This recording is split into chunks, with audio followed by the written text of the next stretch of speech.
தந்தை, மைந்தன், தூய ஆவியாரின் திருப்பெயரில் நாம் ஜெபம் செய்வோம். எங்கள் தாயும் தந்தையுமாகிய கடவுளே, இந்த ஓய்வு நாளுக்காய் நன்றி செலுத்துகிறோம்.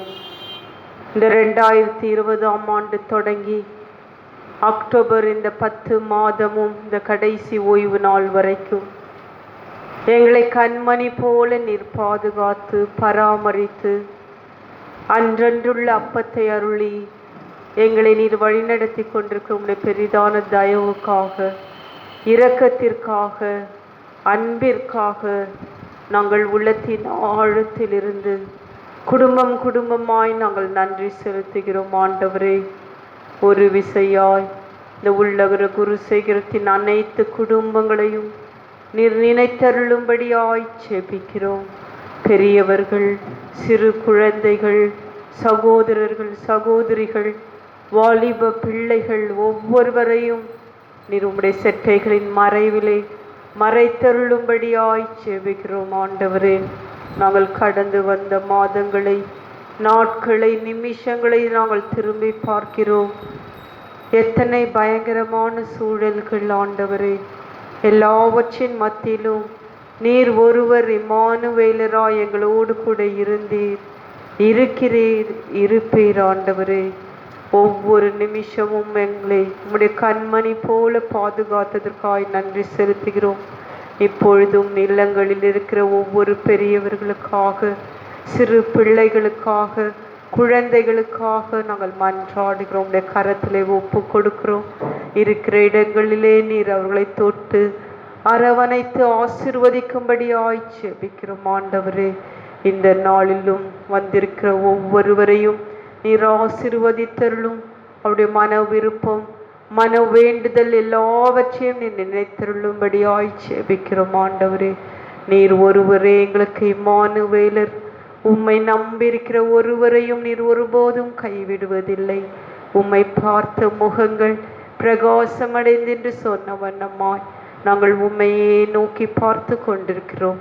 எங்களை நீர் ஒருபோதும் கைவிடாதபடி எங்களை தாங்கி ஏந்தி நீர் சுமக்கும்படியாய் இந்த காலை வேளையிலே நாங்கள் உம்முடைய கரத்தில் எல்லாவற்றையும் ஒப்புவிக்கிறோம். தொடக்கம் முதல் முடிவரை தூய ஆவியானவர் எங்களோடு இடைப்படும்படியாய் மன்றாடுகிறோம். எங்களை தாழ்த்தி உம்முடைய கரத்திலே ஒப்பு கொடுக்கிறோம். ஆண்டவராகிய இயேசுவின் மூலம் கேட்கிறோம் கடவுளே, ஆமேன். நாம் அனைவரும் எழுந்து நிற்போம்.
நாம் நின்ற வண்ணமாகவே கடவுளை தொழுவோம்.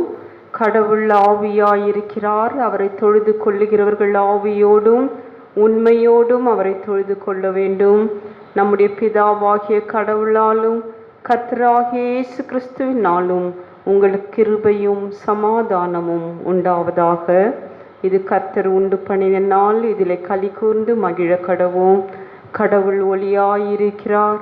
அவரில் எவ்வளவேனும் இருளில்லை. அவர் ஒளியில் இருக்கிறது போல நாமும் ஒளியில் நடந்தால் ஒருவரோடொருவர் ஐக்கியப்பட்டிருப்போம். அவருடைய குமாரனாகிய இயேசு கிறிஸ்துவின் இரத்தம் சகல பாவங்களையும் நீக்கி நம்மை சுத்திகரிக்கும். கர்த்தர் நாமத்தினால் வருகிறவர் ஸ்தோத்திரிக்கப்பட்டவர். உன்னதத்திலே ஓசனா. கடவுளே நீர் பரிசுத்தர். சர்வ வல்லவரே நீர் பரிசுத்தர். சாவாமையுடையவரே நீர் பரிசுத்தர். ஆண்டவரே, எங்களுக்காக சிலுவையில் அறையுண்ட எங்கள் மீட்பரே, எங்கள் மேல் கிருபையாயிரும். பரிசுத்த ஆவியாகிய ஆண்டவரே, எங்கள் மேல் கிருபையாயிரும். ஆண்டவரே, எங்கள் ஜெபங்களையும் ஆராதனையும் ஏற்றுக்கொண்டு எங்கள் மேல் கிருபையாயிரும். நாம் முழங்கால் படியிடுவோம். நம்மை நாமே கடவுளிடத்தில் ஒப்புவிப்போம். நம்முடைய பாவங்கள், நம்முடைய மீறுதல்களை நாம் அறிக்கை செய்வோம்.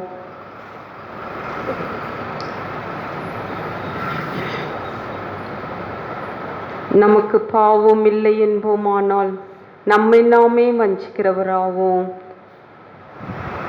நம் உண்மை இல்லை. நமது பாவங்களை அறிக்கையிட்டால் பாவங்களை நமக்கு மன்னித்து எவ்வித அநீதமும் நீங்க நம்மை சுத்திகரிப்பதற்கு அவர் நம்பத்தக்கவரும் நீதியுள்ளவருமாயிருக்கிறார். நான் எழுந்து என் தகப்பனிடத்திற்கு போய், தகப்பனே, பரத்துக்கு விரோதமாகவும் உமது பார்வையிலும் பாவம் செய்தேன். இனி உம்முடைய மகன் மகள் என்று சொல்லப்படுவதற்கு நான் பாத்திரன் அல்ல. உம்முடைய கூலிக்காரில் ஒருவனாக என்னை வைத்து கொள்ளும் என்பேன். கடவுள் ராஜ்யம் சமீபித்திருக்கிறது. மனம் திரும்பி சுவிசேஷத்தில் நம்பிக்கை வையுங்கள். நமது பலவீனங்களுக்காக பரிதவிக்க முடியாத பிரதான ஆசாரியர் நமக்கு இராமல் எல்லா விதத்திலும் நம்மை போல சோதிக்கப்பட்டு பாவமில்லாத பிரதான ஆசாரியர் நமக்கு இருக்கிறார். சர்வ வல்லமையுள்ள கடவுளிடத்தில் நாம் நமது பாவங்களை தாழ்மையோடு அறிக்கையிடுவோம். நாம் சேர்ந்து சொல்வோம். எங்கள் தந்தையாம் கடவுளே, நினைவாலும்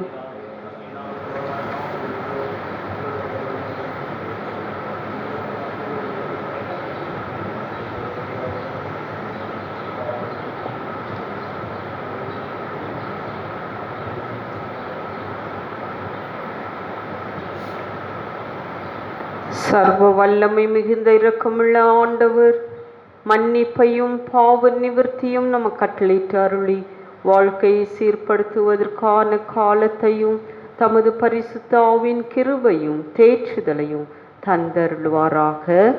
ஆமேன். தேவருக்கே ஸ்தோத்திரம் உண்டாவதாக. நாம் அமர்வோம். திருமறை பகுதி படிக்க கேட்போம்.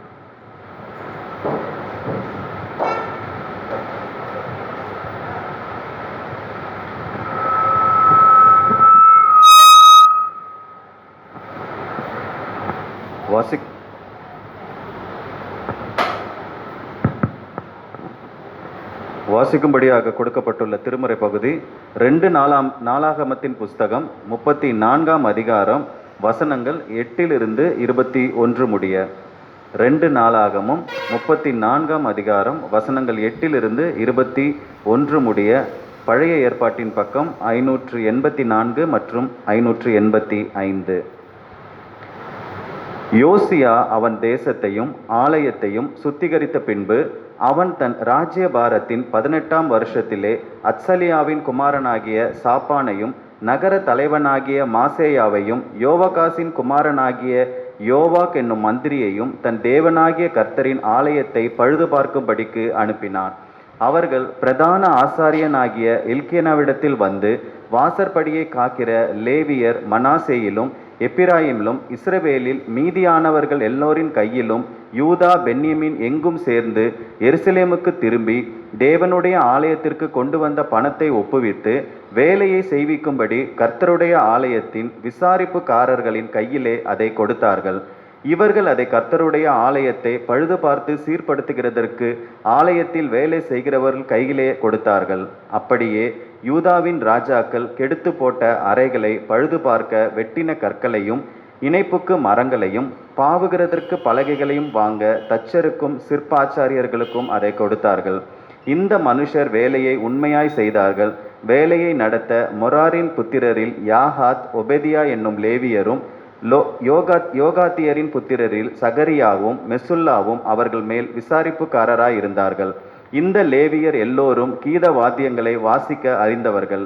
அவர்கள் சுமைக்காரரை விசாரிக்கிறவர்களாயும் பற்பல வேலைகளை செய்கிறவர்களும் எல்லோரையும் கண்காணிக்கிறவர்களுமாயிருந்தார்கள். லேவியரில் இன்னும் சிலர் கணக்கரும் மணியக்காரரும் வாசற் காவலாளிகளுமாயிருந்தார்கள்.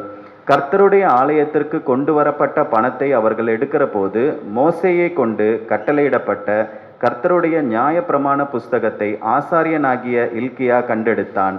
அப்பொழுது இல்கியா சப்ரதியாகிய சாப்பானை நோக்கி, கர்த்தருடைய ஆலயத்திலே நியாயப்பிரமாண புஸ்தகத்தை கண்டெடுத்தேன் என்று சொல்லி அந்த புஸ்தகத்தை சாப்பான் கையிலே கொடுத்தான். சாப்பான் அந்த புஸ்தகத்தை ராஜாவினிடத்திற்கு கொண்டு போய் அவனை நோக்கி, உம்முடைய ஊழியக்காரருக்கு கட்டளையிட்டவைகளை எல்லாம் அவர்கள் செய்கிறார்கள். கர்த்தருடைய ஆலயத்திலே சேர்ந்த பணத்தை அவர்கள் கூட்டி அதை விசாரிப்புக்காரர் கையிலும் வேலை செய்கிறவர்கள் கையிலும் கொடுத்தார்கள் என்று ராஜாவுக்கு மறு செய்தி சொன்னதும் அல்லாமல், ஆசாரியனாகிய இல்கியா என் கையில் ஒரு புஸ்தகத்தை கொடுத்தான் என்பதை சப்ரதியாகிய சாப்பான் ராஜாவுக்கு அறிவித்து ராஜாவுக்கு முன்பாக அதை வாசித்தான். நியாய பிரமாணத்தின் வார்த்தைகளை ராஜா கேட்டபொழுது அவன் தன் வஸ்திரங்களை கிழித்து கொண்டு இல்கியாவுக்கும் சாப்பானின் குமாரனாகிய அகிகாமும் மீகாவின் குமாரனாகிய அப்தோனுக்கும் சப்ரதியாகிய சாப்பானுக்கும் ராஜாவின் ஊழியக்காரனாகிய ஆசாயாவுக்கும் கட்டளையிட்டு சொன்னது, கண்டெடுக்கப்பட்ட இந்த புஸ்தகத்தினுடைய வார்த்தைகளின் நிமித்தம் நீங்கள் போய் எனக்காகவும் இஸ்ரவேலிலும் யூதாவிலும் மீதியானவர்களுக்காகவும் கர்த்தரிடத்தில் விசாரியுங்கள். இந்த புஸ்தகத்தில் எழுதியிருக்கிற எல்லாவற்றின் படியேயும் செய்யும்படிக்கு கர்த்தருடைய வார்த்தையை நம்முடைய பிதாக்கள் கை கொள்ளாதே போனபடியினால் நம்மேல் மூண்ட கர்த்தருடைய உக்கிரம் பெரியது என்றான் என்பதே. வாசிக்கும்படியாக கொடுக்கப்பட்ட வேத பகுதி வாசித்தாயிற்று. கிறிஸ்துவே உமக்கு மகிமை உண்டாவதாக. ஆமென். வாசிக்கும்படியாக கொடுக்கப்பட்ட சுவிசேஷ வேத பாடம் பரிசுத்த யோவான் 2ஆம் அதிகாரம் வசனங்கள் 12 முதல் 22 வரை.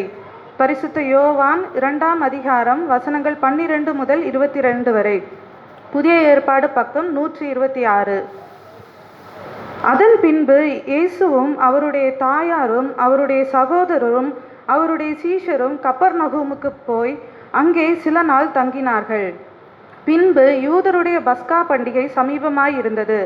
அப்பொழுது இயேசு எருசலேமுக்கு போய் தேவாலயத்திலே ஆடுகள் மாடுகள் புறாக்கள் ஆகிய இவைகளை விற்கிறவைகளையும் காசுக்காரர் உட்கார்ந்திருக்கிறதையும் கண்டு கயிற்றினால் ஒரு சவுக்கை உண்டு பண்ணி அவர்கள் யாவரையும் ஆடு மாடுகளையும் தேவாலயத்துக்கு புறம்பே துரத்திவிட்டு காசுக்காரருடைய காசுகளை கொட்டி பலகைகளை கவிழ்த்து போட்டு புறா விற்கிறவர்களை நோக்கி, இவைகளை இவ்விடத்திலிருந்து எடுத்துக்கொண்டு போங்கள், என் பிதாவின் வீட்டை வியாபார வீடாக்காதிருங்கள் என்றார்.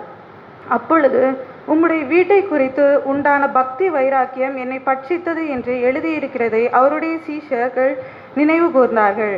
அப்பொழுது யூதர்கள் அவரை நோக்கி, நீர் இவைகளை செய்கிறீரே, இதற்கு என்ன அடையாளத்தை எங்களுக்கு காண்பிக்கிறீர் என்று கேட்டார்கள். இயேசு அவர்களுக்கு பிரதியுத்தரமாக, இந்த ஆலயத்தை இடித்து போடுங்கள், 3 நாளைக்குள்ளே இதை எழுப்புவேன் என்றார்.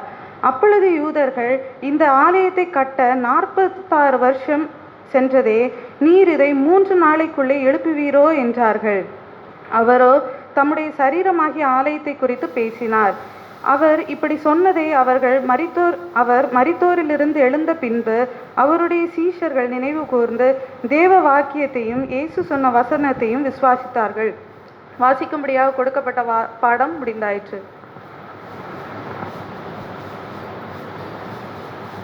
நாம் ஜெபம் செய்வோம். என் கண்மலையும் மீட்பருமாகிய ஆண்டவரே, என் வாயின் வார்த்தைகளும் எங்கள் அனைவரின் இருதயத்தின் எண்ணங்கள் சிந்தனைகள் அனைத்தும் உமக்கு ஏற்புடையதாக இருப்பதாக. ஆமேன். உங்கள் அனைவரையும் ஆண்டவராகிய இயேசு கிறிஸ்துவின் திருப்பெயரிலே வாழ்த்துகிறேன். மீண்டும் கடவுள் நமக்கு ஒரு புதிய நாளை கொடுத்திருக்கிறார், ஓய்வு நாள். இந்த 2020ஆம் ஆண்டு தொடங்கி இந்த 10வது மாதத்தின் இந்த கடைசி ஓய்வு நாளில் நாம் நிற்கிறோம். இது கடவுளுடைய கிருபை, அவருடைய இரக்கம், அவருடைய அன்பு. ஏனென்றால் இந்த ஆண்டு தொடங்கி உலகம் முழுவதும் இன்றைக்கு ஸ்தம்பித்து நின்று கொண்டிருக்கிறது. இந்த கொரோனா தொற்று நோயினால் பொருளாதாரத்திலே வீழ்ச்சி, அநேக வேலை வாய்ப்பு இல்லாமை, அநேக குறைவுகள், தடுமாற்றங்கள், ஏமாற்றங்கள். ஆனாலும் எல்லாவற்றின் மத்தியிலே நம்முடைய ஆண்டவர் நம்மை தாங்கி, நம்மை ஏந்தி, நம்மை சுமந்து கொண்டிருக்கிறார். நம் குடும்பத்தில் உள்ள ஒவ்வொரு பெரியவர்கள், சிறு குழந்தைகள் ஒவ்வொருவரையும் ஆண்டவர் மிக அதிசயமாய் வழி நடத்தி கொண்டிருக்கிறார். நம்முடைய திருச்சபை குடும்பங்களில் கூட அநேக திருமணங்கள் நடைபெற, அநேக குழந்தைகள் சுகப்பிரசவமாய் பிறக்க கடவுள் வாய்ப்பு செய்திருக்கிறார். அனைவருடைய ஜெபம், உங்களுடைய ஜெபம் ஒருவரை ஒருவர் தாங்கி கொண்டிருக்கிறது. நாம் ஒருபோதும் சோர்ந்து போகாதபடி தொடர்ந்து நாம் ஜெபத்திலே ஒவ்வொருவருக்காக நாம் ஜெபிக்க கடமைப்பட்டிருக்கிறோம். ஏனென்றால் கடவுளுடைய திருவுள்ள சித்தம் இல்லாமல் இந்த பூமியிலே ஒன்றும் அசையாது, இயங்காது. ஆகவே நாம் தொடர்ந்து நாம் ஜெபத்திலே நாம் தாங்குவோம். இன்று வரைக்கும் எனக்காக ஜெபித்த உங்கள் அனைவருக்கும் நான் நன்றி செலுத்துகிறேன். நானும் தொடர்ந்து மார்ச் மாதத்திலிருந்து நான் எல்லா இடங்களுக்கும் சென்று கொண்டிருக்கிறேன். கடவுள் என் மீதும் தயவு பாராட்டியிருக்கிறார், நல்ல பாதுகாப்பை கொடுத்திருக்கிறார். அதற்காக உள்ளத்தின் ஆழத்திலிருந்து கடவுளுக்கு இந்த நாளிலே நான் நன்றி செலுத்துகிறேன். இந்த நாளிலும் நம்முடைய சென்னை பேராயம் முழுவதும் இன்றைக்கு சீர்திருத்த ஞாயிறு, இன்றைக்கு ரிஃபார்மேஷன் சண்டே. சீர்திருத்த ஞாயிறு என்று சொன்னதுமே சீர்திருத்தத்தின் தந்தை மார்ட்டின் லூதர். இந்த வரலாறு உங்கள் அனைவருக்கும் தெரிந்திருக்கும் என்று நினைக்கிறேன். இந்த திருச்சபை வரலாற்றிலே மிக மிக முக்கியமானவர் மார்ட்டின் லூதர். ஏனென்றால் ஆண்டவராகிய இயேசு கிறிஸ்து இந்த பூமியிலே பிறந்து வளர்ந்து அநேக அற்புத அடையாளங்களை செய்து மரித்து உயிர்த்து நான் மீண்டும் வருவேன் என்று சொல்லி தன்னுடைய கட்டளையை சீடர்களிடத்திலே ஒப்பு கொடுத்து அந்த திருப்பணி தொடர்ந்து இயங்கிக் கொண்டிருக்குது. அவருடைய திருப்பணி அதிலே 1ஆம் நூற்றாண்டு கிறிஸ்தவர்கள் அனுபவித்த அநேக கொடுமைகளை நீங்கள் அறிவீர்கள் வரலாற்றிலே. அதன் பிற்பாடு கிழக்கிந்திய திருச்சபைகள், மேற்கிந்திய அநேக பிரிவினைகள் ஏற்பட்டாலும் ரோமன் கத்தோலிக்க திருச்சபைகள் மிக ஆதாரபூர்வமாக அன்றைக்கு மிக மிக முக்கியமாக வகித்த ஒன்று.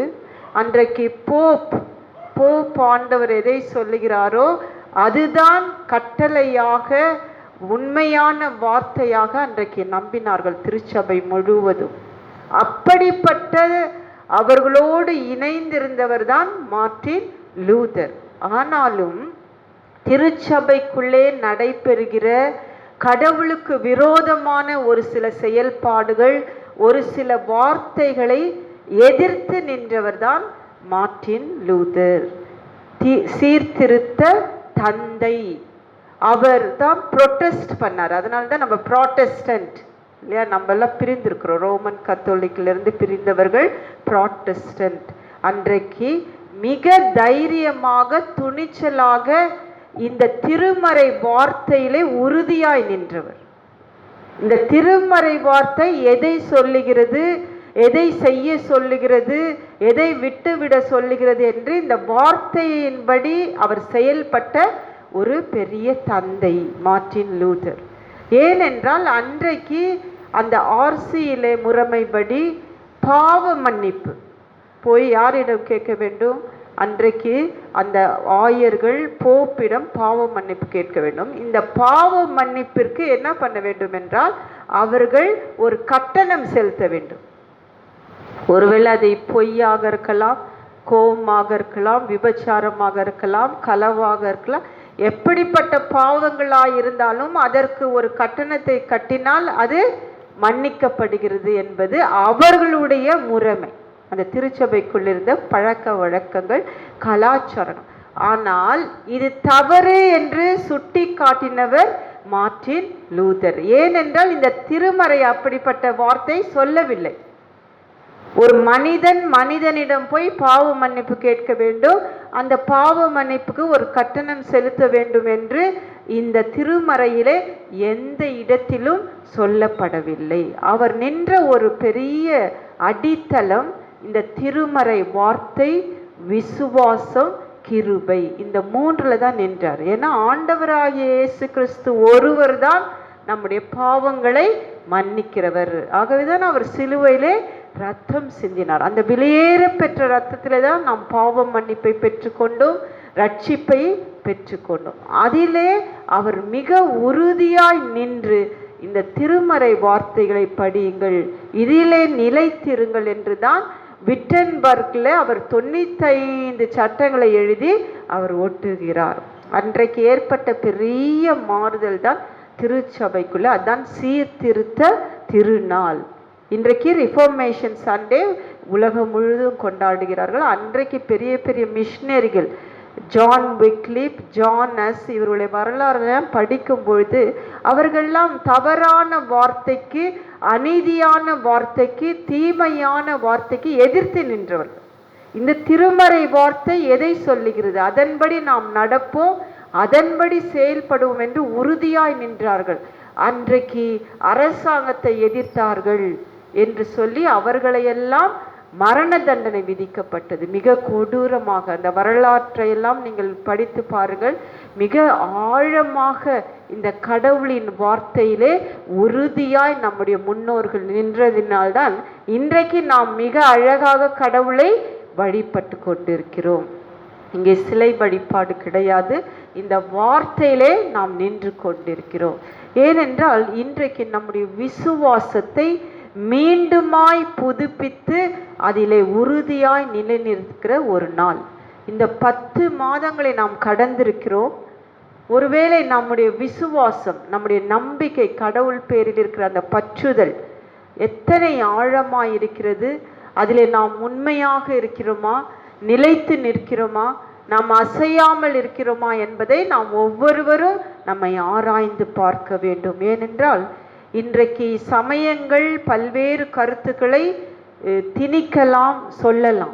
ஒருவேளை அரசியல் சூழல்கள், அரசியல் தலைவர்கள் எத்தனையோ வாக்குறுதிகளை நமக்கு கொடுக்கலாம். ஒருவேளை இன்றைக்கு அநேக தலைவர்கள், ஒருவேளை நமக்கு தெரிந்த பெரிய உறவினர்கள், தொழிலதிபர்கள் எத்தனையோ வாக்குறுதி கொடுக்கலாம். ஆனால் எல்லாமே மாறக்கூடியவை, நிலையற்றவை.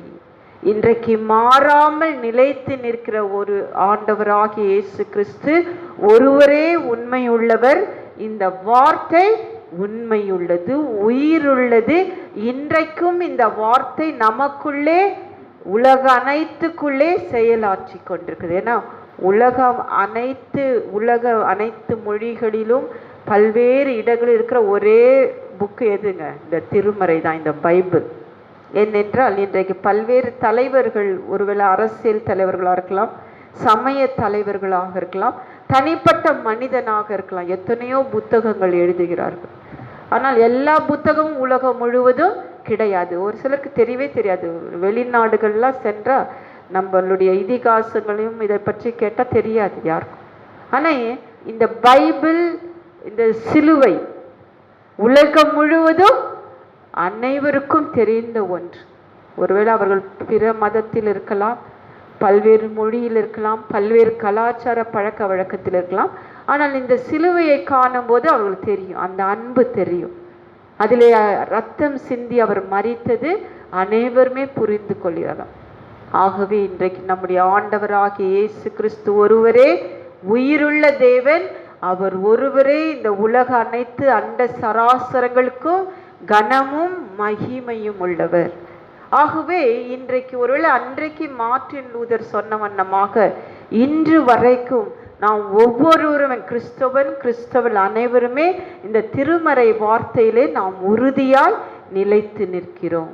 ஏன்னா பல்வேறு மனிதன் சொல்லுகிற வார்த்தை சில நேரங்களிலே மாய்மாலமாக இருக்கும், பொய்மையாக இருக்கும்.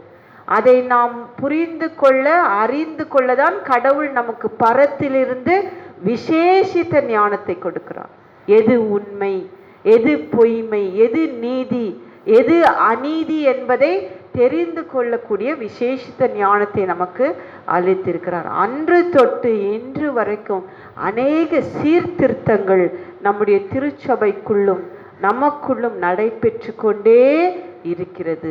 ஆனால் இந்த வார்த்தையிலே நாம் உறுதியாய் நிற்கிறோம். அப்போ இன்றைக்கு நம்முடைய விசுவாச அறிக்கை நாம் அறிக்கை செய்யும் பொழுது அவற்றிலெல்லாம் நாம் நிலைத்து நிற்கிறோமா என்று மீண்டும் நாம் சோதித்து நம்மை ஆராய்ந்து பார்க்க வேண்டும். ஒவ்வொரு நாளும் நம்முடைய வாழ்க்கையிலே நம்மை புதுப்பித்து கொள்வது மிக மிக தேவையான ஒன்று. ஆகவேதான் நம்முடைய ஆலயங்களுக்கு வரும்பொழுதெல்லாம், இந்த வழிபாடிலே நாம் கலந்து கொள்ளும் பொழுதெல்லாம் பாவ அறிக்கை செய்கிறோம். ஏனென்றால் நாம் இன்னும் கடவுளிடத்திலே கிட்டி நெருங்கி சேர்வதற்கான ஒரு பெரிய வாய்ப்பு. இன்றைக்கு நம்முடைய திருமறையிலே நாம் படிக்கிற ஒவ்வொரு பகுதியிலும் ஒவ்வொருவரும் கடவுளுடைய விசுவாசத்திலும் நம்பிக்கையிலும் இந்த வார்த்தையிலும் உறுதியாய் நின்றவர்கள், நமக்கு முன்னோடிகள், நமக்கு சாட்சியாய் நின்றவர்கள். ஆகவேதான் நாம் இன்றளவும் கடவுளுடைய வார்த்தையிலே நாம் குடும்பமாய் உறுதியாய் நின்று கொண்டிருக்கிறோம். நாம் ஒருபோதும் அசையாமல் இருக்கிறோம். இன்றைக்கு நாம் படிக்க கேட்ட பகுதி 2 நாளாகமம் 34ஆம் அதிகாரம். இது நீங்கள் வீட்டில் போய் மீண்டும் இந்த வரலாற்றை நீங்கள் படித்து பாருங்கள். 2 நாளாகமம் 34ஆம் அதிகாரம். இங்கு ஒரு அரசனை பற்றி வரலாறு எழுதப்படுகிறது. ஏனென்றால் ஒருவேளை நமக்கு தெரிந்த சீர்திருத்த தந்தை மார்ட்டின் லூதர் சொல்றோம். இங்கே ஒரு அரசன் ஒரு நாட்டை சீர்திருத்துகிறான். ஏனென்றால் ஒவ்வொரு ஆட்சியிலும் சீர்திருத்தங்கள் நடைபெறும், எப்பொழுதுமே நடைபெற்று கொண்டிருக்கும். ஒரு சிலர் உண்மையாக செய்வார்கள் அர்ப்பணிப்போடு, சிலர் ஒருவேளை தன்னுடைய அரியணை நிற்க வேண்டும், தன்னுடைய மக்கள் தன்னை பெருமையாக பேச வேண்டும் என்று உலகத்துக்காக மேலோட்டமாக சீர்திருத்தங்களை செய்வார்கள். இன்றைக்கும் அவை நடைபெற்று கொண்டிருக்கிறது. ஆனால் இவருடைய வரலாற்றை படிக்கும்போது யோசியா அரசன், அவர் இந்த முதல் வசனத்தை படிக்கும்போது 8 வயதிலே அரசனாகிறார். இது மிக மிக வரலாற்றிலே பழைய ஏற்பாடு பகுதியிலே மிக சிறிய வயதிலே அரசனாகிறார். 8 வயது. நம்ம யோசித்து பார்ப்போம், நம்முடைய குழந்தைகள் 8 வயதுன்னா அது குழந்தை தான். இன்றைக்கு நமக்கு எவ்வளோ பெரிய வயது இருந்தாலும் ஒரு பெற்றோருக்கு ஒரு பிள்ளை குழந்தையாய் தான் நாம் பாவிப்போம். 8 வயதில் அவர் அரசராகிறார். அதன் பிற்பாடு அவர் வரலாற்றை படிக்கும் போது 31 ஆண்டுகள் அந்த அரியணையிலே அரசாட்சி செய்கிறார். அவரை பற்றி ஒரு மிக அழகான ஒரு சான்று இந்த இடத்துல பகரப்படுகிறது. அவர் கடவுளின் பார்வையிலே நேர்மையோடு நீதியோடு என்ன பண்ணாராம், தன்னுடைய முன்னோராகிய தாவீதின் வழியிலே அவர் அரசாட்சி செய்தார். கடவுள் அவரை பற்றி ஒரு பெரிய சான்று பகிர்கிறார். கடவுள் பார்வையிலே நீதியோடு நேர்மையோடு அரசாட்சி செய்தார். 8 வயதிலிருந்து அவர் அரசாட்சி செய்கிறார் என்றால் அது ஒரு முக்கியமான ஒரு சிறு வயது, வாலிப வயது. அப்படிப்பட்ட வயதிலே அவர் எவ்வளவு உண்மையோடும் உத்தமத்தோடு இருக்கிறார் என்றால், அவருடைய பெற்றோர்கள் முன்னோர்கள் கடவுளின் கற்பனைகளையும் கட்டளைகளையும் அவருக்கு என்ன பண்ணியிருப்பாங்க, உபதேசித்திருப்பார்கள். அவர் அதை இருதயத்திலேயும் தன்னுடைய நினைவிலும் சிந்தனையிலும் அவர் பின்பற்றியதினால்தான் அந்த சிறு வயது தொடங்கி வாலிப வயது வரைக்கும் அவர் என்ன பண்ணாரு, உண்மையோடு கடவுள் பார்வைக்கு நேர்மையோடு இருந்தார். இது எப்படி சான்று பகரார், எப்படி நேர்மையோடு இருந்தார்னா இந்த வரலாற்று சொல்லுகிறது. 1 ராஜாக்கள் 2 ராஜாக்கள் நீங்கள் படித்து வரும்பொழுது இந்த வரலாற்று எதை சொல்லுகிறது என்றால், அன்றைக்கு யூதேயா அரசாட்சி செய்தார். எருசலேம் அதில் சுற்றுப்புறம் எல்லாவற்றிலும் மிக சிறப்பாக அரசாட்சி செய்ததுக்கு பெரிய சான்று அன்றைய காலகட்டங்களிலே இந்த சிலை வழிபாடு அதிகமாக இருந்தது. பாகாலை வழிபடுவது, மேடைகளை அமைத்து விதவிதமான சிலைகளை கைகளில் செய்து அதை வணங்குவது. ஆனால் இந்த அரசன் அரசாட்சி செய்யும் பொழுது அவர் சுற்றுப்புறம் இருக்கிற எல்லா சிலை வழிபாடுகளையும் என்ன பண்ணார்? அவரு அழிக்கிறார், உடைத்தெறுகிறார், தகர்த்து எறிகிறார். ஏனென்றால் ஒரு இடத்திலே ஒரு சிலையை வழிபாடு நடக்கும் பொழுதோ, ஒரு சிலையை செய்யும் பொழுதோ, அதை ஒரு எளிதாக போய் நாம் என்ன பண்ண முடியாது, தடை செய்யவோ அதை உடைக்கவோ இடிக்கவோ முடியாது. ஏனென்றால் அன்றைக்கு மக்கள் மூட பழக்கத்திலே அதன் மீது அவர்கள் தங்களுடைய அனைத்து வாஞ்சியும் வைத்து அதை வழிபடும் போது அதை தகர்க்கிறார் என்றால் அவருடைய விசுவாசம், நம்பிக்கை எவ்வளவு ஆழமாக வேரூன்றிருக்க வேண்டும். அதனால தான் அங்கே ஆண்டவர் அவரை பற்றி சாட்சி சொல்லும்போது ஆண்டவரின் பார்வையிலே நேர்மையோடு நடந்தவர், உண்மையாக ஆட்சி செய்தவர். ஏனென்றால் இவர் அன்றைய காலகட்டத்திலே எருசலேமிலே அவர் சீர்திருத்தம் செய்கிறார், ஆலயத்தை செப்பனிடுகிறார். ஏனென்றால் அன்றைக்கு எருசலேம் ஆலயம் அநேகரால் படையெடுக்கப்பட்டு அது உடைக்கப்பட்டு இடிக்கப்பட்டிருந்து ஒவ்வொருவருடைய காலத்திலும் அதை அவர்கள் செப்பனிட்டார்கள், சீர்படுத்தினார்கள்.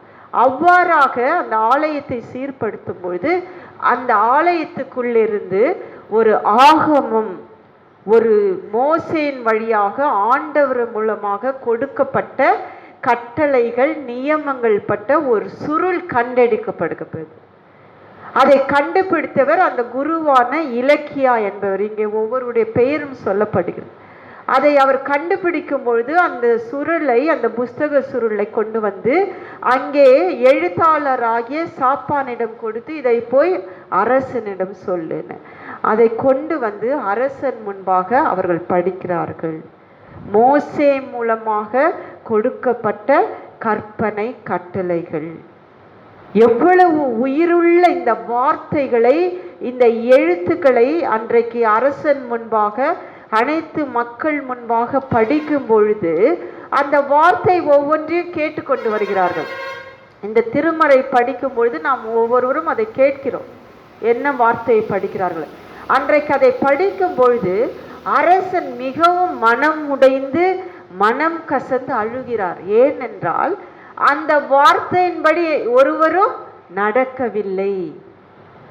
கடவுள் கொடுத்த உயர்வான அந்த வார்த்தையின்படி ஒருவரும் நடக்கவில்லையே என்று மனம் உடைந்து தன் ஆடைகளை கிழித்து கொண்டு என்ன பண்றாராம்? அழுகிறார். தன் மக்களோடு அழுகிறார். ஏனென்றால் அன்றைக்கு கடவுள் ஒருவரே, வானத்திலும் பூமியிலும் மெய்யான கடவுள் ஒருவர் என்ற ஓரிரை கோட்பாடு அங்கே சொல்லப்பட்டது. ஆனால் இன்றைக்கு மக்கள் என்ன பண்ணாருங்க? பலவேறுபட்ட சிலை வழிபாடை வணங்கி கொண்டிருந்தார்கள். அதை நினைத்து வருந்தி அழுது அவர் சொல்லுகிறார், நாம் அனைவருமே கடவுளுடைய நியமங்களையும் கட்டளைகளையும் சட்டங்களையும் நாம் பின்பற்றவில்லை. இதற்காக நாம் மனம் உடைய வேண்டும், மனம் வருந்த வேண்டும், மீண்டும் நம்ம என்ன பண்ண வேண்டும்? புதுப்பித்து கொள்ள வேண்டும். நாம் அனைவரும் கடவுள் முன்பாக மனத்தாழ்மையாய் இருக்க வேண்டும் என்று அன்றைக்கு தன்னை அர்ப்பணிக்கிறார். மீண்டும் தன்னுடைய மனம் மாற்றத்திற்காக, தன்னுடைய மக்களின் மனம் மாற்றத்திற்காக அங்கே கண்ணீர் வடிக்கிறார். இன்றைக்கு ஒரு அரசன் தன்னுடைய வாழ்க்கையிலே தன்னை மட்டும் சீர்படுத்துவதல்ல, தன்னை மட்டும் மாற்றி அமைத்து கொள்வதல்ல, தன்னோடு இணைந்து அன்றைக்கு யூதேயா எருசலேம் முழுவதும் பல்வேறுபட்ட இடங்கள் இருக்கிற அனைத்து மக்களின் மனம் மாற்றத்திற்காக அன்றைக்கு வருந்துகிறார், மாற வேண்டும் என்று அங்கே உணரப்படுகிறார். எதன் மூலமாக? அந்த வார்த்தைகளின் மூலமாய், அந்த எழுத்துக்களின் மூலமாக, அந்த கற்பனை கட்டளைகளை அவர்கள் மீண்டும் படிக்க கேட்க பொழுது அவர்களுக்குள்ளாக ஒரு மாற்றம் வருகிறது.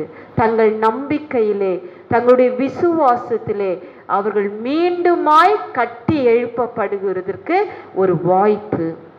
இன்றைக்கு நம்முடைய வாழ்க்கையில, ஒவ்வொருடைய வாழ்க்கையில இந்த திருமறையை நாம் படிக்கும் பொழுதெல்லாம், இந்த ஒவ்வொரு வார்த்தையை நாம் கேட்கும் பொழுதெல்லாம் நமக்குள்ளே ஒரு மாற்றம் வர வேண்டும்.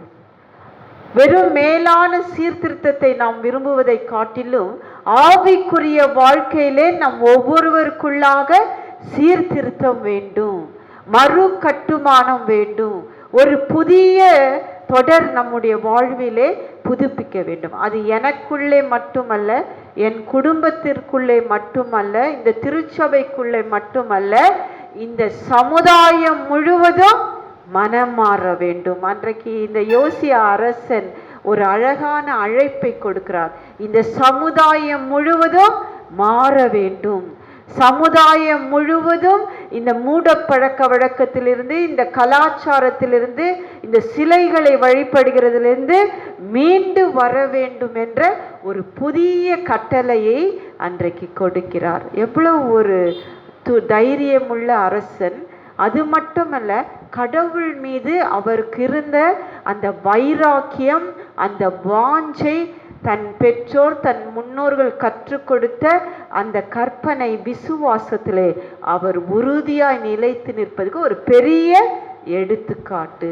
இன்றைக்கு நம்முடைய வாழ்க்கையிலே, இந்த இந்திய கலாச்சாரத்திலே, இந்திய மூட பழக்க வழக்கத்திலே, இந்த இந்துத்துவ நாட்டிலே வாழ்கிற நாம், கிறிஸ்தவன் என்று சொல்கிற நாம் ஒவ்வொருவரும் எப்படிப்பட்ட விசுவாசத்திலே, நம்பிக்கையிலே வாழ்ந்து கொண்டிருக்கிறோம்? எனக்குள்ளே மட்டும் ரட்சிப்பு, எனக்குள்ளே மட்டும் மீட்பு, இல்லை என் குடும்பத்திற்கு மட்டும் மீட்பு, என் திருச்சபைக்கு மட்டும் மீட்பு என்று நாம் வாழ்ந்து கொண்டிருக்கிறோமா? அல்லது அதையும் தாண்டி பிறனுக்காக, இந்த சமுதாயத்திலே, நான் வாழ்கிற இடத்திலே, நான் வேலை செய்கிற இடத்திலே அவனும் இந்த ரட்சிப்பை இலவசமாய் பெற்றுக்கொள்ள வேண்டும், இந்த மீட்பை தெரிந்து கொள்ள வேண்டும் என்று நாம் வாழ்கிறோமா என்பதை நாம் ஆராய்ந்து பார்க்க வேண்டும். என்றால் நாம் மிக கடைசி காலங்களிலே வாழ்ந்து கொண்டிருக்கிறோம். எங்கு பார்த்தாலும் நாம் கேள்விப்படுகிற அநேக நிகழ்வுகள், அநேக மாற்றங்கள், ஒருவேளை இயற்கை மாற்றங்களாக இருக்கலாம், இயற்கை சீற்றங்களாக இருக்கலாம், கடல் அடியில் நடக்கிற மாற்றங்களாக இருக்கலாம், இன்றைக்கு மனிதனுக்குள்ளே நடக்கிற அநேக மாற்றங்களை எல்லாம் பார்க்கும்பொழுது கடவுள் வருகை மிக சமீபமாயிருக்கிறது. அவர் எப்போ வருவேன்னு சொல்ல, நமக்கு அவர் வருகை திடீரென்று இருக்கும். அதற்கு நாம் திருச்சபையாக நம்மை நாமே சீர்திருத்தப்படுத்தி கொள்ள வேண்டும். இன்றைக்கு அநேக மேலோட்டமான சீர்திருத்தங்கள் மிக அழகாக நடைபெற்று கொண்டிருக்குது, அநேக ஆலயங்களிலோ ஒருவேளை வெளி அலங்காரத்தில். ஆனால் மனிதனுக்குள்ளே உள்ளான இந்த ஆவிக்குரிய வாழ்க்கையிலே ஒருபோதும் எந்தவித சீர்திருத்தமும் இல்லாமல் இந்த 2020ஆம் ஆண்டிலும் வாழ்ந்து கொண்டிருக்கிறவர்கள் வாழ்ந்து கொண்டே தான் இருக்கிறார்கள். ஆனால் இன்றைக்கு நாம் கிறிஸ்தவன் என்று சொல்லுகிற நாம் அனைவருமே மிக ஜாக்கிரதையோடும், ஞானத்தோடும், விவேகத்தோடும், தெளிந்த புத்தியோடும் நாம் இந்த பூமியிலே வாழ வேண்டும், வாழ கடமைப்பட்டிருக்கிறோம். ஏனென்றால் ஆண்டவர் நம் ஒவ்வொருவரையும் தெரிந்து கொண்டிருக்கிறார். நம்மை அழைத்தவர் உண்மையுள்ளவர். நாம் ஒவ்வொருவரும் அவருடைய சீடர்கள், அவருடைய பிரதிநிதிகள். அவரை நாம் பறைசாற்றுவதற்காக தான் இந்த பூமியிலே படைக்கப்பட்டிருக்கிறோம். ஆனால் அநேக நேரத்தில் அதை மறந்து விடுகிறோம். இந்த உலக பிரகாரமான அழுத்தங்கள், உலக பிரகாரமான பாரங்கள், சுமைகள் நம்மை அழுத்தி வருத்தி கொண்டே இருக்கிறது. ஆனால் நாம் ஒருபொழுதும் சோர்ந்து போகக்கூடாது. இந்த வார்த்தையை படிக்கும் பொழுது, கேட்கும் பொழுது நாம் இதிலே உறுதியாய் நிலைத்து நின்று அதை பிறரோடு பகிர்ந்து கொள்ள வேண்டும். ஏனென்றால் அன்றைக்கு ஒரு சாதாரண மனிதனாக மார்ட்டின் லூத்தர் நம்மை போல இந்த பூமியில் வாழ்ந்தால், அவர் இந்த திருச்சபைக்குள் நடைபெற்ற தவறான கருத்துக்களுக்கு எதிர்த்து குரல் கொடுத்தார், அதை விட்டு விலகி நின்றார். அன்றைக்கு யோசியா 8 சிறு வயதில் அரசனாகி 31 ஆண்டுகள் சிறந்த ஆட்சியை அரியணையிலே ஆண்டார். அங்கே சுற்றுப்புறம் இருக்கிற எல்லா விதமான மூட பழக்கங்களையும் சிலை வழிபாடுகளையும் அழித்தார். அவர் உண்மையுள்ள கடவுளை தொழுது கொள்ளுங்கள். ஆண்டவர் ஒருவர் என்பதை அவர் பறைசாற்றினார். சாட்சி உள்ள வாழ்க்கை. இன்றைக்கு நானும் நீங்களும் இந்த பூமியிலே இந்த 2020ஆம் ஆண்டு இந்த 25வது இந்த நாள் வரைக்கும் ஆண்டவர் நமக்கு ஜீவனை கொடுத்திருக்கிறார், வாய்ப்பை கொடுத்திருக்கிறார். இன்றைக்கு நாம் அனைவரும் எப்படிப்பட்ட வாழ்க்கை வாழ்ந்து கொண்டிருக்கிறோம்? ஒருவேளை சாதாரணமான கிறிஸ்தவர்களாய் 4 சுவருக்குள்ளே நாம் வாழாதபடி நம்முடைய வாழ்க்கையை நாம் சீர்தூக்கி பார்க்க வேண்டும். அநேகருக்கு நாம் இந்த சிலுவைக்கு நேராக வழி நடத்துவதற்கு நாமும் ஒரு கருவியாக இந்த பூமியில் இருக்க வேண்டும். அநேக இடர்பாடுகள் உண்டு, அநேக எதிர்ப்புகள் உண்டு, இந்த பூமியிலே போராட்டங்கள் உண்டு, பிரச்சனைகள் உண்டு, கண்ணீர்கள் உண்டு, தோல்விகள் உண்டு. இதன் மத்தியிலே நாம் ஒருபோதும் அசையாமல் அவருடைய விசுவாசத்திலும் நம்பிக்கையிலும் உறுதியாய் நிலைத்து நிற்க வேண்டும். அப்ப இந்த நாளிலே நம்முடைய விசுவாசம் எவ்வளவு ஆழத்திலே வேரூன்றி இருக்கிறது என்பதை நாம் ஆராய்ந்து பார்க்க வேண்டும். ஆனால் நாம் எல்லாருமே விசுவாசிகள். ஏனென்றால் இப்படிப்பட்ட கொரோனா சூழலிலும் நாம் அனைவரும் எப்படி இருக்கிறோம்? தைரியமாக இருக்கிறோம். இல்லை, கடவுள் நாம் ஒவ்வொருவரையும் மிக அதிசய அற்புதமாய் வழி நடத்துகிறார். நாம் அநேகருக்கு சாட்சிகளாய் வாழ்ந்து கொண்டிருக்கிறோம். இது ஒரு பெரிய சாட்சி.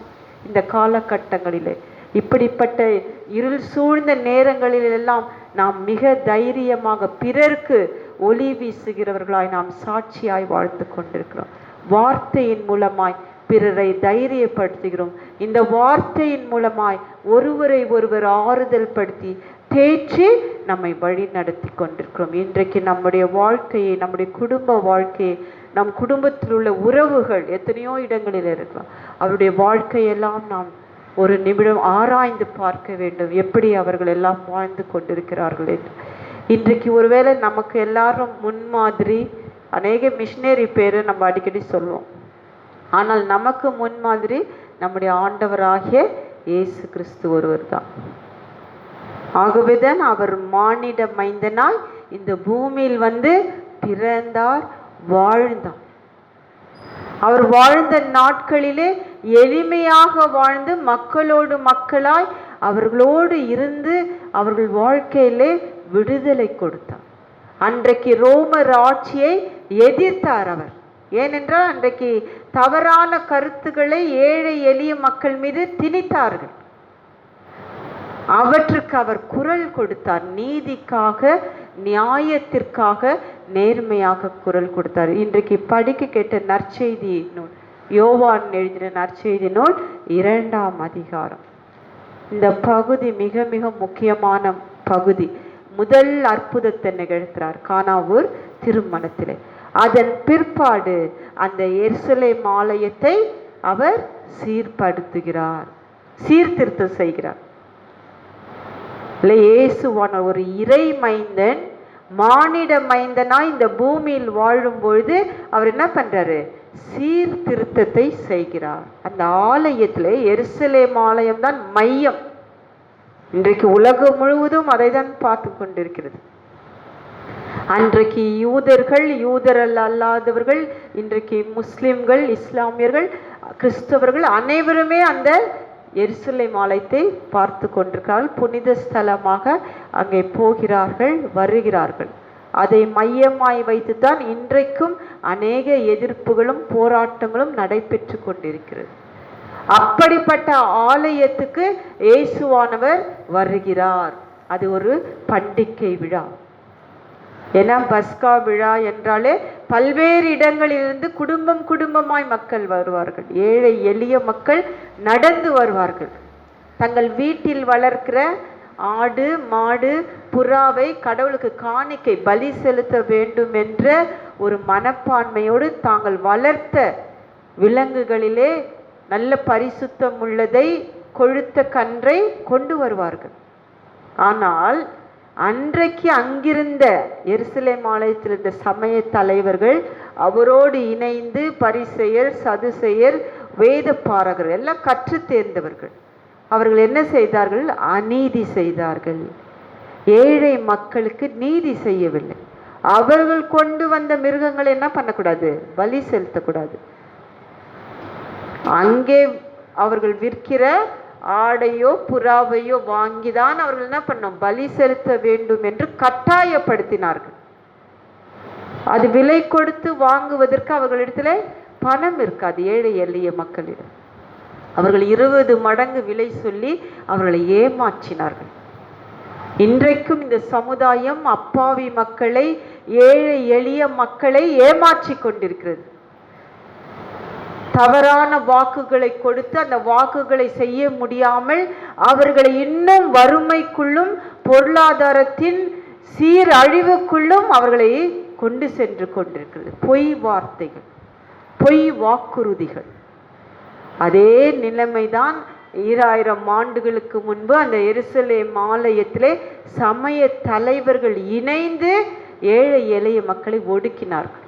அங்கே ஆடு மாடு புறா விற்கிறதை கட்டாயப்படுத்தி வாங்க வேண்டும் என்று தங்களிடத்தில் பணம் செலுத்துவதற்கு அவர்களை வற்புறுத்தினார்கள். ஒவ்வொருவரும் 12 மைல் 20 மைல் நடந்து வருவதே கடினமானது. அந்த இடத்திலே வனாந்திரம் மேடு பள்ள இடங்களிலே அவர்கள் மனம் உடைந்து நடந்து வரும் பொழுது உணவின்றி அவர்களை ஏமாற்றுவதற்கு ஒரு கூட்ட மக்கள், இன்றைக்கும் ஏமாற்றுவதற்கு ஒரு கூட்ட மக்கள், வேடிக்கை பார்ப்பதற்கு ஒரு கூட்ட மக்கள் இன்றைக்கும் இந்த சமுதாயத்திலே வாழ்ந்து கொண்டிருக்கிறார்கள். அதை வாங்க வேண்டும் என்றால் அவர்கள் கொண்டு வர காசை என்ன பண்ணக்கூடாது, பயன்படுத்தக்கூடாது. அதை திரும்ப மாற்ற வேண்டும். சேக்கலாக அந்த பணம் மாற்றும் பொழுது அந்த பணம் குறையும். சிலருக்கு தெரியும், US$ உடைய $1 சொன்னால் இங்கே நமக்கு எவ்வளோ இருக்கும், 60 ரூபாய், சில நேரத்தில் 70 ரூபாய் மாறும். அப்போ எவ்வளவு கடினமான ஒரு சமயங்கள் ஏழை மக்களை வற்புறுத்தியது. அதை இயேசுவானவர் மானிட மைந்தனாய் அன்றைக்கு அந்த எருசலேம் ஆலயத்தில் அதை கண்டார். அதை பார்த்து கண்டும் காணாமல் போகவில்லை. அங்கே ஒரு சீர்திருத்தத்தை கொண்டு வந்தார், அங்கே ஒரு மாற்றத்தை கொண்டு வந்தார். எந்த பகுதியிலும் இயேசுவானவரை நாம் கோபமாக வரலாறு சுட்டி காட்டவில்லை. இந்த ஒரு பகுதியில் தான் இயேசுவானவரை கோபப்படுகிறவராய் சவுக்கை உண்டு பண்ணி அவர் என்ன பண்ணாரு, எல்லாவற்றையும் அடித்து விரட்டினார். ஏன்னா எருசலேம் ஆலயத்துக்குள்ளே யாருமே சாதாரண மக்கள் போக முடியாது. அன்றைக்கு சமய தலைவர்கள் அதை ஆண்டு கொண்டிருந்தார்கள். இயேசுவானவர் ஒரு தச்சன் மகன், சாதாரண ஒரு மானிட மகனாயிருந்தார். அப்படிப்பட்டவர் அங்கே சென்று சவுக்கை உண்டு பண்ணி அங்கே காசு விற்கிறவர்கள், ஆடு மாடு புறா விற்கிறவர்களை அனைவரையும் அடித்து ஆலயத்துக்கு புறம்பாக விரட்டுகிறார். அது விழா காலமானதுனாலே அங்கே திரளான மக்கள், பல்வேறு இடங்கள் இருக்கிறவர்கள் இந்த காட்சியை கண்டார்கள். உண்மையிலே அன்றைக்கு ஆச்சரியப்பட்டிருப்பார்கள். ஏனென்றால் ஒரு சமய தலைவருக்கு எதிராக செயல்பட்டால் உடனே மரண தண்டனை. அன்றைக்கு இயேசுவானவர் அடித்தார். அந்த காசு விற்கிற அந்த டேபிள் எல்லாம் என்ன பண்ணார், மேசையை தலைகீழாக கவிழ்த்து போட்டார். அந்த வார்த்தையை எதற்காக பயன்படுத்துகிறார்கள் என்றால், அங்கே நடைபெற்ற அனைத்து நிகழ்வுகளும் மாற வேண்டும், தலைகீழாக மாற வேண்டும் என்று அவர் அந்த செயலை அங்கே செயல்படுத்தினார். அன்றைக்கு அனைவரும் ஓடினார்கள், மிரண்டார்கள். இவர் யார் என்பது அனைவருக்குள்ளாக ஒரு கேள்விக்குறியாக இருந்தது. அப்போ ஒரு இடத்திலே, ஒரு ஆலயத்துக்குள்ளே, ஒரு திருச்சபைக்குள்ளே அன்னைக்கு தவறான வார்த்தைகள், தவறான கருத்துக்களை ஏழை எளிய மக்கள் மீது திணிக்கும் பொழுது அதற்காக குரல் கொடுத்தார், அதை எதிர்த்தார், அதை தலைகீழாக மாற்றினார். இன்றைக்கு நம்முடைய வாழ்க்கையிலே, இன்றைக்கு நம்முடைய சமுதாயத்தில் நடைபெறுகிற அநேக தவறான கருத்துக்கள், தவறான வார்த்தைகள், மாய்மாலங்கள், பொய்யான வாக்குறுதிகள், இவற்றை பார்க்கும் பொழுதெல்லாம் நாம் குரல் கொடுக்க வேண்டும். ஒருவேளை நம்ம சவுக்கு உண்டு பண்ணி நம்ம போய் அடிக்க முடியாது. ஆனால் அது அநீதி என்பது நாம் தெரிந்து கொள்ள வேண்டும், புரிந்து கொள்ள வேண்டும். எங்கெல்லாம் அநீதி நடைபெறுகிறதோ அங்கெல்லாம் குரல் கொடுக்க வேண்டும். ஏனென்றால் நம்முடைய ஆண்டவர் நீதியுள்ளவர், அவர் நியாயாதிபதி. இறையரசு என்பது நீதியும் நேர்மையும் சமாதானமும் நிறைவான மகிழ்ச்சியும் உள்ள ஒன்று. அவற்றுக்குரிய நாம் இந்த பூமியில் வாழும் பொழுது நாம் இருக்கிற இடத்திலே நீதி வேண்டும், நேர்மை வேண்டும், சமாதானம் வேண்டும், சமத்துவம் வேண்டும், அமைதி வேண்டும். இதற்காக நாம் குரல் கொடுக்க வேண்டும், போராட வேண்டும், நாம் ஜெபிக்க வேண்டும். நம்முடைய வாழ்க்கையிலே சிறிய சிறிய சீர்திருத்தங்களை நாம் செய்து கொண்டே இருக்க வேண்டும். இதுதான் இயேசுவானவர் அன்றைக்கு போதிக்கிறார். இது ஒரு பெரிய மாற்றத்தை கொண்டு வந்தது அன்றைக்கு எருசலேம் ஆலயத்தில். இதுவும் அவரை சிலுவையில் அறைவதற்கு இதுவும் ஒரு காரணம் என்று வரலாறு சொல்லுகிறது. இது அரசியல் சூழ்ச்சி. இன்றைக்கு நம்முடைய வாழ்க்கையிலே நாம் கிறிஸ்தவர்கள் கோழைகளாக பயந்து 4 சுவற்றுக்குள்ளே வாழக்கூடாது. இந்த வார்த்தை, இந்த திருமறை வார்த்தை எதை சொல்லுகிறது? அதன்படிதான் நாம் நடக்க வேண்டும், நிற்க வேண்டும், செயல்படுத்த வேண்டும். நம்முடைய வாழ்வில் எது தவறு என்று சொல்கிறதோ அது தவறு என்று தான் நாம் சொல்ல வேண்டும். எது உண்மை என்று நமக்கு போதிக்கிறதோ அதை நாம் உண்மை என்று தான் போதிக்க வேண்டும். சத்தியம் ஒருபோதும் புதைத்து விட முடியாது, மறைக்கப்பட முடியாது. அது வெளிப்பட்டு கொண்டே இருக்கிறது. இன்றைக்கு உலகம் முழுவதும் இந்த சிலுவையை நோக்கி பார்த்து கொண்டிருக்கிறார்கள். இன்றைக்கு இந்த உலகம் முழுவதும் புற மதத்தினர் இந்த திருமறையை ஆராய்ச்சி செய்து கொண்டிருக்கிறார்கள். பயப்படுகிறார்கள். இந்த வார்த்தையை படிக்கும் பொழுது, கேட்கும் பொழுது இந்த வார்த்தை எதை சொல்லுகிறது? இன்றைக்கு மனிதர்கள், ஒருவேளை நாம் இன்றைக்கு எந்த வார்த்தையில நிலைத்து நிற்கிறோம்? மனுஷன் சொல்லுகிற வார்த்தைகள், அநேக ஊழியர்கள் சொல்லுகிற வார்த்தைகள், ஒருவேளை இன்றைக்கு அநேக சேனல்கள் இருக்கு. எல்லா வார்த்தையும் நம்ம உடனே அப்படியே கேட்கக்கூடாது. அந்த வார்த்தை இந்த வார்த்தையோடு ஒப்பிட்டு பார்த்து இதில் நிலைத்து நிற்கிறதா என்பதை நாம் கேட்க வேண்டும். அதிலே நாம் நிலைத்து நிற்க வேண்டும். அன்றைக்கு மார்ட்டின் லூத்தர் யாரையுமே பார்க்கவில்லை. அவராக இந்த திருமறை படிக்கும்பொழுது இதற்கு ஈடாக இந்த வார்த்தை இல்லை, இந்த பாவ மன்னிப்பு சீட்டுக்கு ஒரு பணம் கொடுக்கக்கூடாது, ஒரு மனிதனால் பாவ மன்னிப்பு கொடுக்க முடியாது என்பதை அன்றைக்கு அவர் எதிர்த்து நின்றார். இயேசுவானவர் அன்றைக்கு எருசலேமில் நடைபெறுகிற அநேக தீவிரவாதங்கள், தவறான கருத்துக்களை எதிர்த்து நின்றார். இன்றைக்கு நானும் நீங்களும் இந்த பூமியில் வாழும் பொழுது நாம் விவேகத்தோடு வாழ்கிறோம். ஆண்டவர் நமக்கு விசேஷித்த பரத்திலிருந்து ஞானத்தை கொடுத்திருக்கிறார். நாம் இன்றைக்கு நம்முடைய சமுதாயத்தில் நடக்கிற அநேக சீரழிவுகள், எங்கு பார்த்தாலும் கற்பழிப்பு, கொலைகள், அப்பாவி பெண்கள் மீது ஒன்றுமே முடியாத நிலைமையில் இருக்கிற ஏழை எளிய மக்களை இன்றைக்கும் இந்த அரசாங்கம், சமுதாயம் ஒடுக்கி கொண்டிருக்கிறது. அவர்களுக்கு யார் குரல் கொடுப்பார்? அப்படிப்பட்டவர் நீதி இல்லாமலே மரித்து கொண்டிருக்கிறார்கள். அங்கே அநீதி நடைபெற்று கொண்டிருக்கிறது. அவர்களுக்கு யார் நீதி வழங்குவார்? இன்றைக்கு ஏமாற்றப்படுகிறவர்கள் ஏமாற்றப்பட்டு கொண்டே இருக்கிறார்கள். அவர்கள் வாழ்விலே இது ஏமாறுகிறீர்கள், இது ஏமாற்றப்படுகிறது, இது தவறு என்று யார் சுட்டி காட்டுவார்? இன்றைக்கு கடவுள் உன்னையும் என்னையும் இந்த உலகத்தில் எதுக்கு படைத்தார்? இவற்றையெல்லாம் தெளிவுபடுத்துவதற்காக, சுட்டி காட்டுவதற்காகத்தான் இந்த பூமியில் படைத்தார். ஆனால் நாம் அதை மறந்து விடுகிறோம். இந்த திருமறை வார்த்தையிலே நிற்பதற்கும், அவருடைய விசுவாசத்திலே மீண்டும் நம்மை புதுப்பித்து கொள்வதற்கும், கடவுளுடைய கிருபையிலே நாம் வாழ்ந்து கொண்டிருக்கிறோம் என்பதை ஒருபோதும் மறந்து விடக்கூடாது. ஒருவேளை இன்றைக்கு சீர்திருத்த ஞாயிறாக உலகம் முழுவதும் கொண்டாடப்பட்டு கொண்டிருக்கிறது. இன்றைக்கு நம்முடைய வாழ்க்கையிலே, ஆவிக்குரிய வாழ்க்கையிலே நமக்குள்ளே சீர்திருத்தம் வேண்டும், மாற்றம் வேண்டும். ஒருவேளை நமக்குள்ளே மட்டுமல்ல, பிறனுக்குள்ளும், நாம் வாழ்கிற இடத்திலும், இந்த சமுதாயத்தை, அதற்காக நாம் முயற்சி எடுக்க வேண்டும், நாம் ஜெபிக்க வேண்டும். நாம் ஒரு விசை கண்களை மூடி நம்மை நாம் ஆராய்ந்து பார்ப்போம்.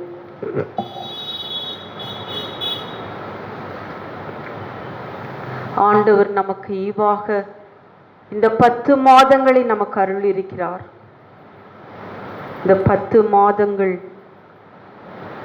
பயங்கரமான இடர்பாடுகள், இல்லங்களுக்குள்ளே இருக்கிற நாட்கள், நம்மை சுற்றிலும் இருள் சூழ்ந்த நேரங்கள்,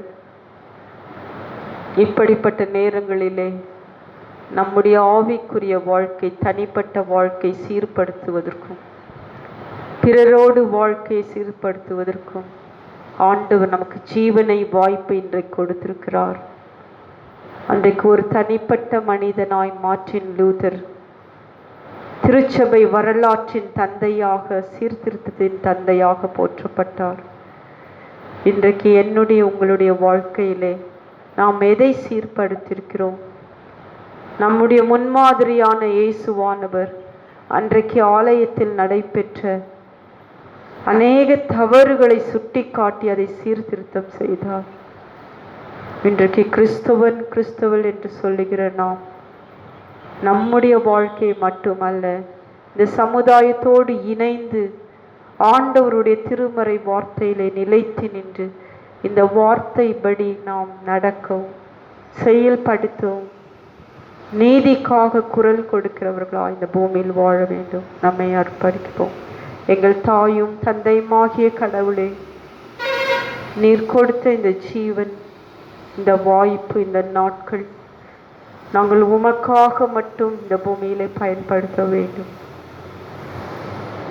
பல்வேறு வேலைகள், இந்த பூமிக்குரிய அழுத்தங்கள், பாரங்கள் எங்களை வலுவாக்கினாலும் நீர் ஒருவர் மாறாதவர் இருக்கிறார். இந்த மலைகள் சமுத்திரத்திலே ஆழ்ந்து போனாலும், கடல் கொந்தளித்தாலும், நிலை பெயர்ந்தாலும் உம்முடைய விசுவாசத்திலே நாங்கள் ஒருபோதும் அசையாதபடி நாங்கள் அமர்ந்திருந்து நீர் ஒருவரே உண்மையுள்ள தேவன், உயிருள்ள தேவன் என்பதை அநேகருக்கு எடுத்துக்காட்டாய் வாழ நீர் கிருபை பாராட்டும் ஆண்டவரே.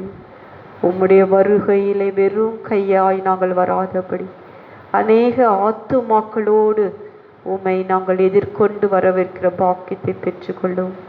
திருச்சபையாய் உம்மை வரவேற்கிற பலனை, தூய ஆவியின் ஆற்றலை பெற்றுக்கொள்ள ஒவ்வொருவருக்குள்ளாக உம்முடைய தூய ஆவியை ஊற்றும்படியாய் ஜெபிக்கிறோம் ஆண்டவர். நீர் எங்களை பலத்தினால் இடை கட்டும், எங்களை நீர் வழி நடத்தும், ஆசீர்வதியும். ஆண்டவராகிய இயேசுவின் மூலம் கேட்கிறோம் கடவுளே, ஆமென்.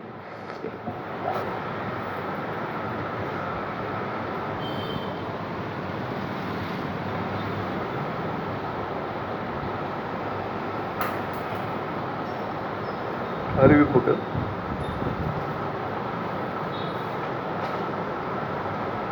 கடந்த வார காணிக்கை விபரம்: பொது காணிக்கை ரூபாய் 1000, மாதாந்திர சந்தா ரூபாய் 1000, கட்டிட நிதி 2400, பிறந்தநாள் காணிக்கை 500, நன்றி படைத்தல் காணிக்கை 1000, ஆக மொத்தம் 5900. சனிக்கிழமை மாலை 5 மணி முதல் 6 மணி வரை நமது ஆலயம் திறந்திருக்கும். சபையார் தனிப்பட்ட ஜெபம் ஏறெடுக்கலாம். அதைத் தொடர்ந்து சபை சுத்தம் செய்தல் நடைபெறும். இந்த வாரம் பிறந்த நாள் காண்பவர்கள்: miss J Chelsea Priyadarshini, doctor of mister D Jayakumar, 28/10. Baby D Annie Grace, doctor of mister A Devasagayam, 28/10. Mister L Vincent Dennis, 31/10. நன்றி.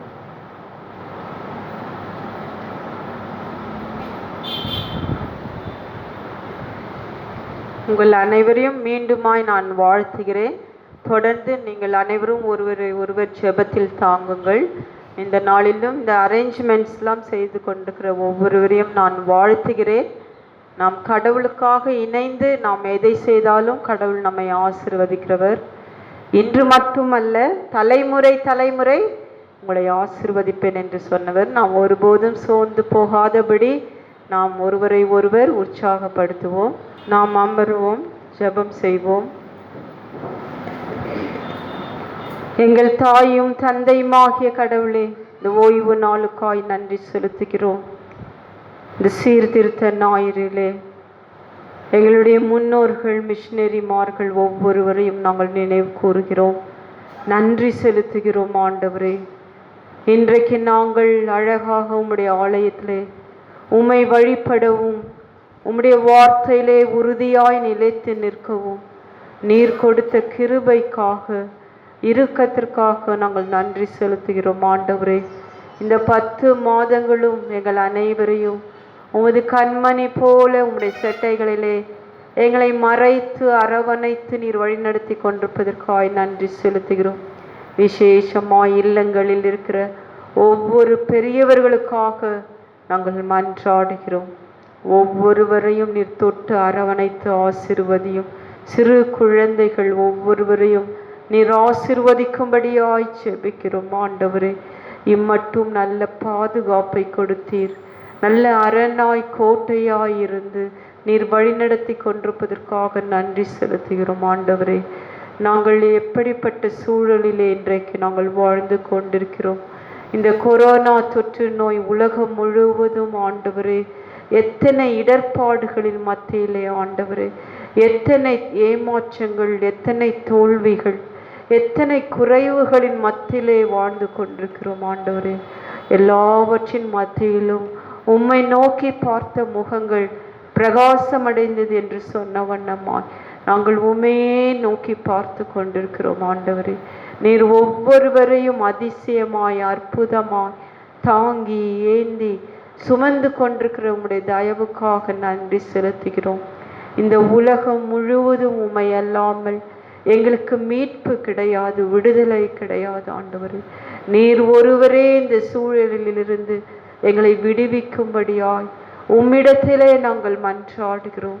உம்முடைய கரத்திலே நாங்கள் ஒப்பு கொடுக்கிறோம். ஆண்டவரே, பூமியும் அதன் நிறைவும் உம்முடையது. ஆண்டவரே, இங்கு நடக்கிற இயங்குகிற ஒவ்வொன்றையும் நீர் காண்கிறீர், கேட்கிறீர். ஆண்டவரே, நாங்கள் உம்மிடத்திலே ஏறெடுக்கிற மன்றாட்டை நீர் கேட்டு எங்களுக்கு பதிலளிக்கும்படியாய் ஜெபிக்கிறோம்.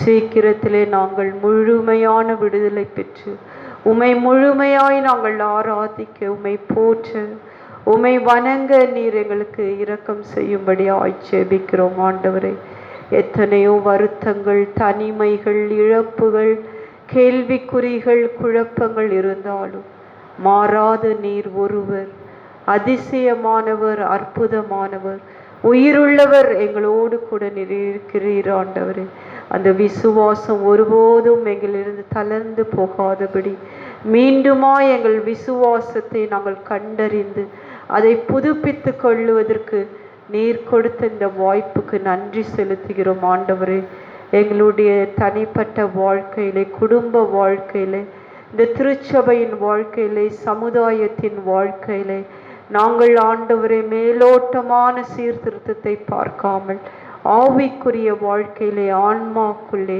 நாங்கள் சீர்திருத்தம் பெற்றுக்கொள்ள நீர் இரக்கம் பாராட்டும்படியாய் ஜெபிக்கிறோம். ஆண்டவரே, எங்கெல்லாம் இடர்பாடுகள் உள்ளதோ, குறைவுகள் உள்ளதோ, அவற்றை நாங்கள் புதுப்பித்து கொள்ளவும் ஆவிக்குரிய கனிகளில், கொடை வரங்களிலே நாளுக்கு நாள் நாங்கள் வளர்ச்சி அடைந்து உமக்கு சாட்சியாய், உப்பாய், ஒளியாய் பிரகாசிக்க நிற்கிருபை பாராட்டும். நீதிக்காக, நேர்மைக்காக, சமாதானத்திற்காக, சமத்துவத்திற்காக எப்பொழுதும் நாங்கள் குரல் கொடுக்கிறவர்களாய், செபிக்கிறவர்களாய் இந்த பூமியில் வாழ நீர் கொடுத்த வாய்ப்பை நாங்கள் பயன்படுத்தி கொள்ள நீர் அருள் பாராட்டும். ஆண்டவரே, இந்த நாளில் வந்திருக்கிற ஒவ்வொருவரையும் நீர் தொட்டு அரவணைத்து ஆசீர்வதியும். தேவைகளை சந்தித்து அருளும். குறைவெல்லாம் நிறைவாக்கும்படியாய் ஜெபிக்கிறோம். வீட்டின் அப்பத்தை, தண்ணீரை நீர் ஆசீர்வதியும். செய்கிற வியாபாரங்களை ஆசீர்வதிக்கும்படியாய் ஜெபிக்கிறோம். போக்கில் வரத்திலே உம்முடைய பாதுகாப்பு எப்பொழுதும் அவர்களோடு கூட இருக்கும்படியாய் நீரே வழி நடத்தும்படியாய் உம்முடைய கரத்திலே கொடுக்கிறோம். இந்த வாரத்திலே பிறந்த நாள், திருமண நாள் காண்கிற ஒவ்வொருவரையும் நீர் ஆசீர்வதியும். ஒரு புதிய ஆண்டை இவருடைய வாழ்க்கையில நீர் கொடுத்திருக்கிறீர். ஆண்டவரே, இந்த புதிய ஆண்டை அவர்களுக்கு நன்மையினாலும், கிருபையினாலும், இரக்கத்தினாலும் முடிசூட்டி அவருடைய தேவைகள், மன விருப்பம், மன வேண்டுதலை நிறைவேற்றும். பெற்றோர், உற்றார், உறவினரை நீர் ஆசீர்வதிக்கும்படியாய் ஜெபிக்கிறோம். ஆண்டவரே, திருச்சபையில் உள்ள பெரியவர்கள், சகோதரிகள், சகோதரர்கள், வாலிப பிள்ளைகள், ஆண் பெண் பிள்ளைகள், சிறு குழந்தைகள் ஒவ்வொருவரையும் நீர் பேர் பேராக ஆசீர்வதியும். திருமணத்திற்கு ஆயத்தப்படுகிற பிள்ளைகளை ஆசீர்வதியும். ஆண்டவரே, குழந்தை பேச்சுக்காக காத்திருக்கிறவர்களை நீர் ஆசீர்வதியும். ஆண்டவரே, நீர் ஒருவரே எங்களுக்கு எல்லாமாயிருக்கிறீர். ஆதி அந்த மல்பா ஒமேகா நீர் ஒருவரே ஆண்டவரே. உம்மை அல்லாமல் நாங்கள் ஒன்றும் இந்த பூமியில் செய்ய முடியாது. உம்முடைய திருவுள சித்தத்தை மட்டும் நாங்கள் இந்த பூமியில் செய்யவும், உம்முடைய திருமறை வார்த்தையிலே நாங்கள் நிலைத்து நின்று அதன்படி செயல்பட நிற்கிருபை பாராட்டும்.